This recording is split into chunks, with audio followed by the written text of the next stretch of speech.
Afinal, o que nos faz ser exatamente aquilo que nós somos? Qual é a questão filosófica em torno da questão da identidade pessoal? O que nós somos, quem nos constituímos, como nos constituímos? Enfim, eu sou Felício Molinari, doutor em filosofia, e esse é o A Filosofia Explica, o seu canal de filosofia aqui no YouTube. Pois bem, então a gente vai direto ao ponto, né? Direto a essa questão filosófica que está presente, olha, desde Sócrates, desde lá da Apologia de Sócrates, desde os escritos de Platão sobre Sócrates, nós temos essa pergunta sobre o que é o ser humano, o que somos nós. O que somos nós. Então você vai encontrar por exemplo, essa indagação sobre o que nos faz nós, né? De que nós somos constituídos em toda a filosofia grega. E isso vai ser uma pergunta, essa pergunta, quem somos nós, o que nos constitui, vai da filosofia grega até a contemporaneidade. É uma pergunta que ela vai receber diferentes respostas. E aqui a gente vai dar um resumo de todas elas, de todas não, mas pelo menos das principais respostas ao longo da história da filosofia para você.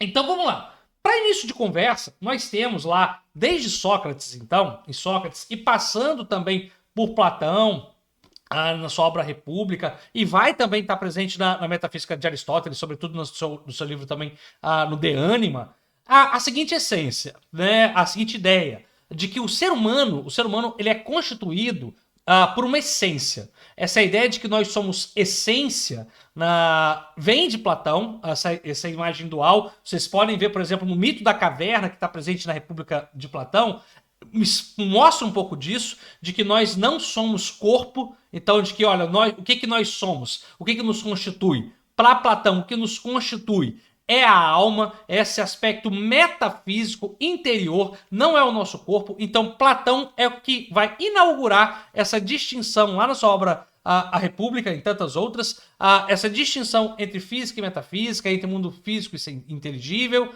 Então vai dizer que, olha, aquilo que nos constitui é a nossa alma, é essa coisa que a gente não acessa, é a nossa essência. Nosso corpo fica, mas nossa essência permanece. Então essa coisa que ele coloca, que chama de essência, é o que nos constitui.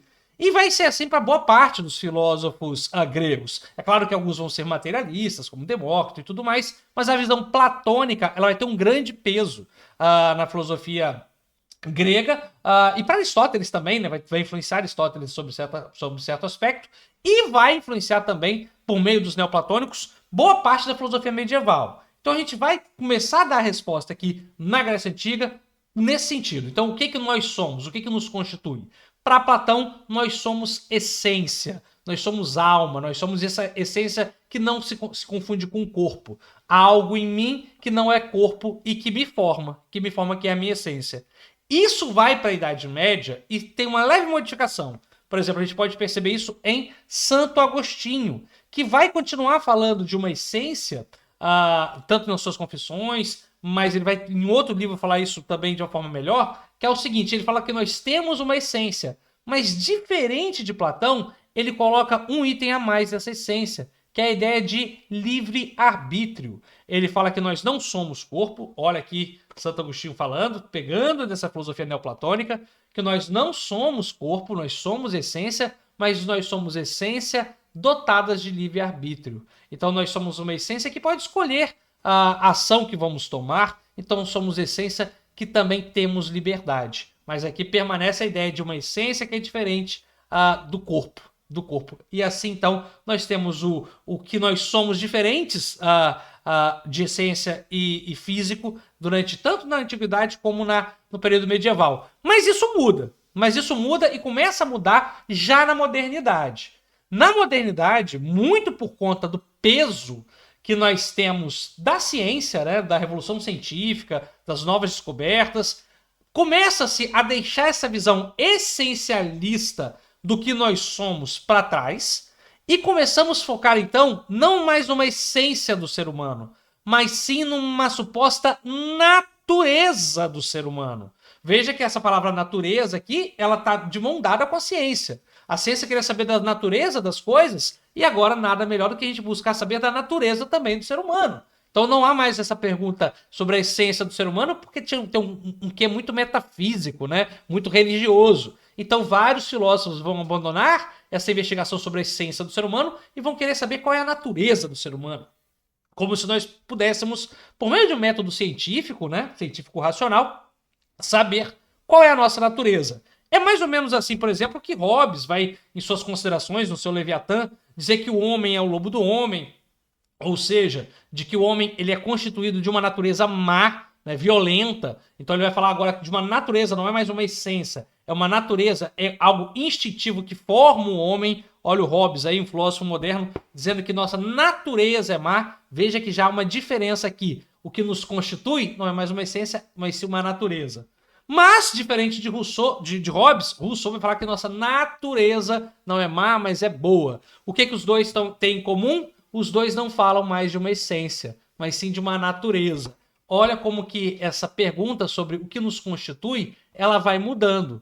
Em Platão, nos gregos, era uma essência. Nos medievais, é uma essência com uma liberdade, com livre-arbítrio.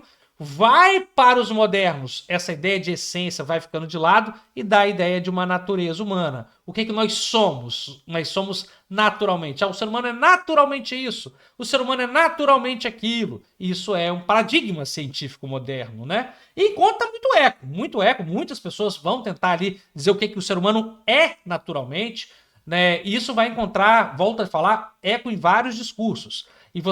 Só que isso vai ter um problema. Porque isso vai dar uma visão muito limitadora do que é o ser humano. E muita gente vai também ter essa visão de uma forma preconceituosa. Por exemplo, algumas pessoas vão tentar acobertar seus preconceitos numa visão naturalista. Por exemplo, dizendo que os negros são naturalmente mais submissos, os brancos são naturalmente mais inteligentes, e é óbvio que isso não tem nenhum fundamento, é só preconceito pura e simplesmente. E aí, então, nós vamos ter outro grande teórico, agora já saindo um pouquinho da modernidade e indo para o iluminismo, que é o Immanuel Kant, né, nessa pergunta o que é esclarecimento, né, o que é alficlero, que ele já vai colocar que o ser humano não é mais, a nossa condição não é mais natural, o ser humano não é mais formado pela natureza, e sim sobre uma ideia de liberdade. Então, olha, agora o que é o ser humano? O que nos constitui? Para Kant não é mais a natureza. O que é o Felício? O que é o Felício não é mais a sua natureza. Para Kant, o que é o Felício, o que constitui você, por exemplo, é a sua liberdade. É a sua liberdade, a sua capacidade de agir racionalmente. Racionalmente. Isso está nesse livro maravilhoso, que é O que é o Esclarecimento e Outros Textos, né? Isso é bem bacana, que ele vai falar, olha, a sua natureza não te determina. Sua natureza não te determina. Ah, mas eu sou naturalmente propenso a isso. Mas a sua razão pode impedir sua natureza em vários aspectos. Então ele vai colocar a razão guiando o seu projeto iluminista. Isso é muito interessante. E aí vai. Olha como o que nos constitui vai recebendo respostas diferentes. Mas não para em Kant. Não para em Kant. Kant ele coloca a razão, essa razão que vai sofrer ataques, obviamente. Por exemplo, Marx vai falar que o que nos constitui não é a razão, mas são as... Deixa eu pegar o livro do Marx, né? Vamos pegar aqui o Marx para enfeitar. O Marx vai dizer que o que nos constitui não é a razão, mas as condições materiais. Então, o que constitui Felício não é a razão, são as constituições materiais. E assim sucessivamente, nós vamos ter outra mudança, por exemplo, uma das últimas mudanças, nós vamos ter em Sartre, dizendo que o que nos constitui não são as condições materiais, mas sim as nossas condições de existência. Então, olha quanta mudança. Vamos fazer aqui um resumo? O que é o ser humano? O que nos constitui? Para Platão, nossa essência. Para Santo Agostinho, nossa essência com o nosso livre-arbítrio. Para os modernos, como Hobbes e Rousseau e Locke, nossa natureza. Para Kant, o que nos constitui é a nossa razão. Para Marx, são as condições materiais, as condições socio-históricas que nos determinam. Para Sartre, o que nos determina, o que nos constitui é a nossa existência dada. Não há nenhuma essência antes da existência. Daí sua famosa frase, a existência precede a essência, que vai tanto influenciar a filosofia contemporânea. E aí você perguntando, né, achando que é fácil. O que será que não me constitui? Né? O que será que nos constitui? Qual é o problema da identidade pessoal? Quem sou eu? Nós temos 2.500 anos de resposta a essa pergunta, quem sou eu? Né? E é uma bobagem achar que só uma delas está correta.